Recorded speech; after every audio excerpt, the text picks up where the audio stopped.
مګي کوم کس دي چې هغه د سم مسله نشته هر کس سم مسله ده الله سبحانه وتعالى ذکر ډیر کوم مسلې به تحل او باقي دلیل له قرآن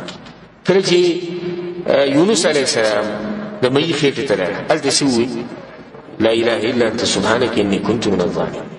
الله سبحانه وتعالى بقرآن کې سوي دا چې خبره کوي الله سبحانه وتعالى فلولا انه كان من المسبحين الله کدی چې نه په خلکو کې چې ما یادې زما پاکي وایي کچرته د مې په خېټه کې د الله ذکر نه کړي للبث في بطنه الى يوم يبعثون دې به د مې په خېټه کې د قیامت پورې پروت خو الله چې د مې د خېټه نه راوښتي الله دې ذکر دلای سره راوښتي الله اکبر ممکن بچا وایي دومره مصیبت راځي مې خېټه دولې ده ها کومه د مې خېټه ور یو بګینش زیاته قرضه ده دومره ګټه سخته پچانه راغلي کوم چې یونس علیه السلام راغلي معمولی حالات د شکیږي د دنیا د وتل کله یا مداولها بین الناس ولې چې ګرځي کله حالات خي کله کمزوري کی کله پیسې ډیری کله لګي کله روغ بدني کله بلا جوړ کله خوشالي کله غم کله یو کېدی نو کله جدا کېدی دا خو دې جون سره تړلې شي خبره ته سره فائدمن خبره کوم د جون سره وسو خبره تړلې شي خوشالي او غم خوشالي او خفګان د جون سره تړلې شي خبره غریبي مالداري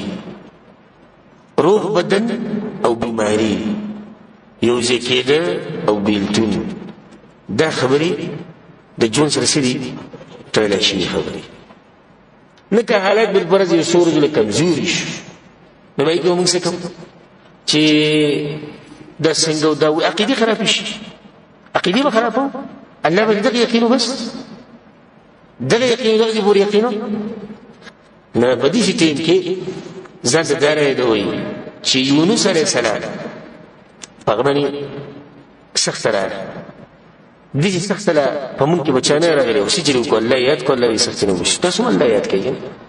مګر الله سبحانه وتعالى ذکر چې کې الله به تغری سخت او د مصیبتونو نسکی ثابتي وبس دې ذکر دلای سبا الله بستا غمونه ختمي یی څنګه غمونه ډیری سوچونه ډیری فکرونه ډیری هر څه ډیری خاص کر په مسافرۍ کې د فکرونه ډیری غمونه ډیری شي د مور پلار سوچته د بچو سوچته د تربیت سوچته د پیسې سوچته دلته د اوسېدو لپاره مزالم څه پیسې ګټل پکار دي دې سوچونه چې هر انسان ته شته دي څوک نشي هغه دې سوچونه نه خلاص دي د مالدار چې څومره غمونه کې دونه د غریبانو د ورې نشته خو هر انسان د غمونه شته دې غمونه د وټولار اگر الله سبحانه وتعالى ذکر کول او باقي دلیل له قرآن کې هم د یونس علیه السلام په قصه کې الله سبحانه وتعالى سوي یونس علیه السلام دا قصه لکه وذنوني ذهب مغاضبا فظن ان لن نقدر عليه الله يميو ولا غصو خپو د خپل قوم نه د مې خېټه الله سبحانه وتعالى واچ فنادى في الظلمات بيبيتروك الله تشغول لا اله الا انت سبحانك اني كنت من الظالمين الله ذكر الله يذكر يدينكم يعجبكم نتيجة فاستجبنا له ونجيناه من الغم وكذلك ننجي المؤمنين الله يمك داغا خبر واوري داغا ذكر الله سبحانه وتعالى يدول اغمن واوري ونجيناه من الغم وغمنا من رويست وكذلك ننجي المؤمنين الله يدغ شمن المؤمنين ودغمون روباس وتشته بشاني چې الله ذکر کوي الله سبحانه وتعالى غوند دي غمونه راوباسي الله سبحانه وتعالى ذکر هغه عبادت چې باقی پاتې کیدونکې عبادت الله سبحانه وتعالى بقرآن کې سوي المال والبنون زينة الحياة الدنيا الله مال زمن اولاد الدنيا خايست بس نور بيسنشت فتنه امتحان اصل باندې کېدو کې شي څه والباقيات الصالحات خير عند ربك ثوابا وخير املا ولوي باقي پاتې کېدو کې نیکیاري د هر سنه وره دې بچونه دې مال هر سنه وره دې چې مراد باقيات الصالحات نه مراد د الله ذکر دی ذکر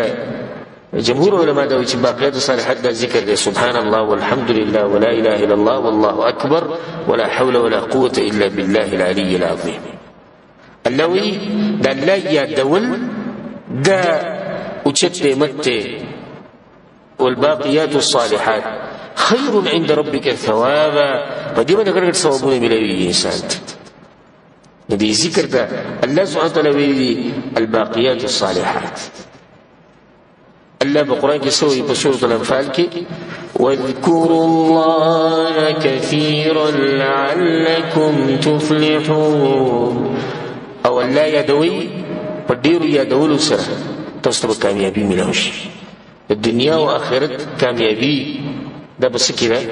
د الله سبحانه وتعالى په یادولو کې عجیب حدیث ته صحیح مسلم کې معاویه رضی الله عنه حدیث ان رسول الله صلى الله عليه وسلم خرج على حلقه من اصحابه رسول صلی الله علیه وسلم په کور راوړي جمعه درې جمعه کې حلقه جوړه شوی مرګري ناس رسول الله ما جلسكم سره برناسي هغه دې جلسنا نذكر الله الناس لا يدعو ونحمده دغه حمد بیانو على ما هدانا للاسلام الله بدی یادو الله شکرونه بدی وباسو چې موږ د دومره اوچت نعمت راکړ اسلام موږ راکړ ومن به عليه نو بس د دې نعمت په بدله کې موږ الله حمدونه او ثناګانې او شکرونه کوو ته اعتراض رسول صلی الله علیه وسلم الله ما اجلسكم الا ذاك استغفر الله الله قسم چې تاسو دې لپاره ناشي او چې رسول الله والله ما اجلسنا الا ذاك زموږ په الله قسم دې کې ناشي رسول الله په ناشي رسول صلی الله علیه وسلم تاسو قسم په دې درنه کو چې په تاسو باندې تهمت لګوم یا په تاسو باندې شک کوم خو خبر ده چې اتاني جبريل په ما بسره کښت مکه جبريل علیه السلام راغله فأخبرني نمال إذا خبركم أن الله عز وجل يباهي بكم الملائكة چې الله ستاسو تذکره د ملائکو په مجلس کې شروع کړي او الله ستاسو ذکر الته شروع کړي د ملائکو ته وګورئ د بندگانو ته ستاسو صفات الله بیانې صفات کې الله دې کې نه ځکه ما تاسو ته کوم څه چې د پر ناس لکه څه وخت کوي جبريل هغه ماته وي چې جمعه کې څه کسان ناس الله یادي او الله به کوم ځای کې تذکره کوي اسمانونو کې دې تذکری چې روانه